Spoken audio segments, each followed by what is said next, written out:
CJP के राष्ट्रीय प्रवक्ता दीपक बालियान हमारे साथ हैं, उन्हीं से बातचीत कर रहे हैं। आज डेडलाइन सरकार की खत्म हो रही है। जो वादा आप लोगों के साथ किया था क्या पूरा हो गया और उसी तरीके से पूरा हुआ आपको लग रहा है?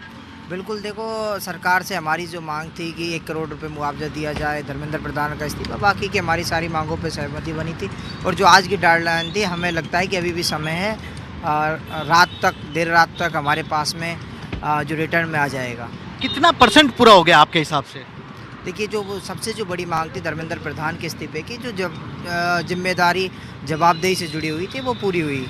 और जो बाकी की मांगें, हमें लगता है कि आज रात तक उसका रिटर्न आ जाएगा। वो जो केस वापस लेने का था एनडीए या जहाँ पे भी एनडीए शासित राज्य या किसी भी राज्य में, वो सब फुलफिल हो गया या अभी भी उसमें कुछ शर्तें लगाई है?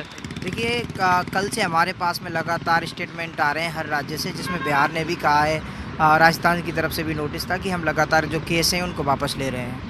लेकिन पटना में शायद ऐसा नहीं हो रहा है। इस तरह की शिकायतें आपके नेता ही कर रहे हैं। कल ही हमें जब रात को हमने वीडियो डाला था, उसके तुरंत बाद ही हमें वहाँ से आ गए थे स्टेटमेंट कि वहाँ भी जो सरकार है उसने वापस लेने लगी है वो केस। पैलेट गन का यूज़ किया गया था, AK-47 भी लहराता नजर आया छात्रों पे।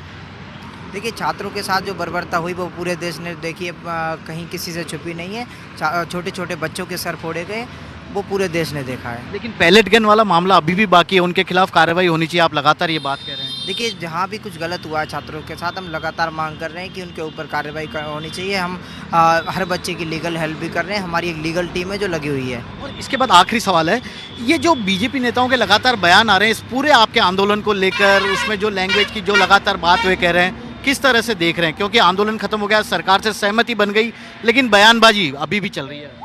देखिए, जो बीजेपी के जो लोग हैं वो बयानबाजी कर रहे हैं, वो एक बौखलाहट में कर रहे हैं। हमें लगता है कि लोकतंत्र में आवाज़ उठाना कोई गलत बात नहीं है। जिन बच्चों ने अपने हकों की आवाज़ उठाई है, उनकी सराहना की जानी चाहिए, चाहे सरकार किसी की भी हो, क्योंकि ये आंदोलन किसी व्यक्ति विशेष के या पार्टी के प्रति नहीं था। एक जिम्मेदारी और जवाबदेही के लिए आंदोलन। छात्रों पे बहुत सारे आरोप लगे हैं। आप पढ़ रहे होंगे शायद सोशल मीडिया पे कि एंटी नेशनल एलिमेंट हैं, विदेश से फंडिंग आ रही है, ये हो रहा है, वो हो रहा है, इस तरह के सवाल। देखिए, सारी एजेंसियां उनके पास हैं, उसकी जांच करें। और लगातार उन्होंने जांच भी की होंगी, तो कहीं भी कुछ गलत नहीं मिला, इसीलिए धर्मेंद्र प्रधान जी ने इस्तीफा दिया है। अलग कुछ राज्यों ने भी आप लोगों को इनवाइट भेजा, जैसे राजस्थान से आया कि हमारे यहाँ की शिक्षा व्यवस्था सुधारिए, आप लेटर भी आप लोगों को भेजा गया है। अलग अलग राज्यों से भी आ रहे होंगे, क्या सोचा है उस बारे में? देखिए, अभी तो हमने फ़िलहाल कुछ नहीं सोचा है इस बारे में कि हम आगे क्या करेंगे। अभी हम सब लोग अपने अपने घरों को जाएंगे, कुछ समय घर वालों के साथ बिताएंगे, क्योंकि पिछले 1.5 महीने से हम लगातार आंदोलन में।